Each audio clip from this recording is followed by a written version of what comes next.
কিছুদিন পরপরই আমাদের চটপটি ফুচকা খেতে খুব ইচ্ছা করে। এই রান্নাটা অনেক ঝামেলার হইলেও বাট খুবই মজা লাগে বিধায় হচ্ছে দেখা যায় আমাদের বাসায় বা আমার শ্বশুরবাড়িতে বা আমার নিজের বাসায় আমি চটপটি ফুচকাটা প্রায় রান্না করি।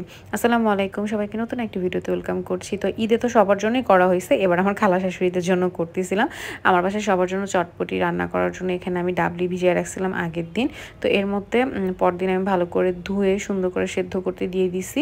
এর মধ্যে আমি একটু আদা বাটা রসুন বাটা দিয়ে দিলাম, তারপর হচ্ছে ধনে গুঁড়া, জিরা গুঁড়া, মরিচের গুঁড়া দিয়ে সুন্দর করে ভালো করে সেদ্ধ করে নিছি।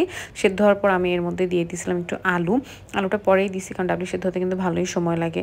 আর আমি প্রেশার কুকারে সেদ্ধ করি না, যার জন্য একসাথে দেওয়া হয় নাই। তারপর আমি এখানে চটপটির মশলা দিয়ে দিলাম, মানে ডাবলিটা সেদ্ধ হওয়ার পর আমি এখানে চটপটির মশলাটা অ্যাড করছি, সাথে পরিমাণ মতো লবণ অ্যাড করছিলাম আর পেঁয়াজ আর কাঁচামরিচ দিয়ে দিলাম কিছু।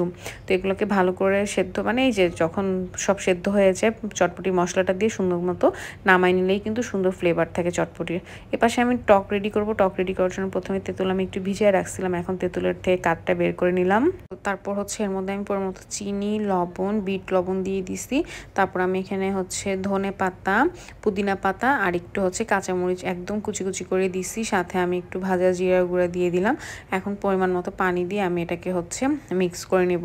আমার কাছে টকটা একটু মিষ্টি মিষ্টি হলে খেতে বেশি ভালো লাগে, তো আবার একটু ঘন ঘন হলেও খেতে ভালো লাগে। চাইলে আমি একটু ঘনই রাখি, পরে যদি লাগে আমি একটু হচ্ছে পাতলা করে নেই আর কি। তো এখানে আমার টকটা রেডি হয়ে গেছে। টকটা আমার কাছে অনেক মজা লাগে, আর একটু মিষ্টি বেশি দিলে বেশি ভালো লাগে আর কি। তো এই যে এখানে টক রেডি হয়ে গেছে। আমি আজকে শুধু চটপটি না, ফুচকাও করছি। ফুচকার জন্য আমি এখানে আলু ভর্তা রেডি করছিলাম। আলু ভর্তার মধ্যে পেঁয়াজ কুচি, ধনে পাতা কুচি, কাঁচামরিচ কুচি, পুদিনা পাতা কুচি, চটপটির মশলা দিয়ে ভালো করে এগুলোকে মাখায় নিব। চটপটির মশলার সাথে হচ্ছে একটু ভাজা জিরা গুঁড়োটাও দিবেন, তাহলে ফ্লেভারটা অনেক ভালো আসে। আর এখানে একটু শসা দিব, তাহলে হচ্ছে বাইরে যে আমরা খাই না ভেলপুরি তারপর ফুচকা, ওরকম একটা ফ্লেভার আসে। এরপর আমি এখানে যে রান্না করে রাখা চটপটি, এটার একটু ডাল আর অল্প একটু হচ্ছে যে লিকুইড ঝোলটা এটাকে দিয়ে দিলাম। এখন এগুলোকে ভালো করে মিক্স করছি। তারপর ক্লিপ নেওয়া হয় না। এই যে ফুচকাটা কেনা ছিল, কেনার ফুচকার মধ্যে সব কিছু অ্যাড করে দিলাম। একটু শসা, দেন হচ্ছে ধনে পাতা, পুদিনা পাতা, একটু কাঁচামরিচ, এগুলোকে দিয়ে দিলাম। তারপর আমি এখানে একটু ডিম দিয়ে দিব। ডিম ছাড়া আসলে ফুচকা ভালো লাগে না। তো এই যে সুন্দর মতো সব কিছু দিয়ে সবাইকে হচ্ছে সার্ভ করে দিব।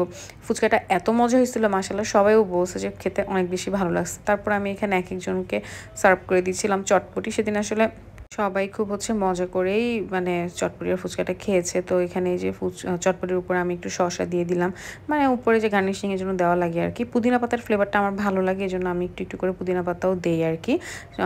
দেন হচ্ছে কাঁচামরিচ যে যেরকম পছন্দ করে। উপরে লাস্টে ফুচকা আর ডিম দিয়ে দিলাম। ভিডিওটি কেমন লাগলো অবশ্যই জানাবেন।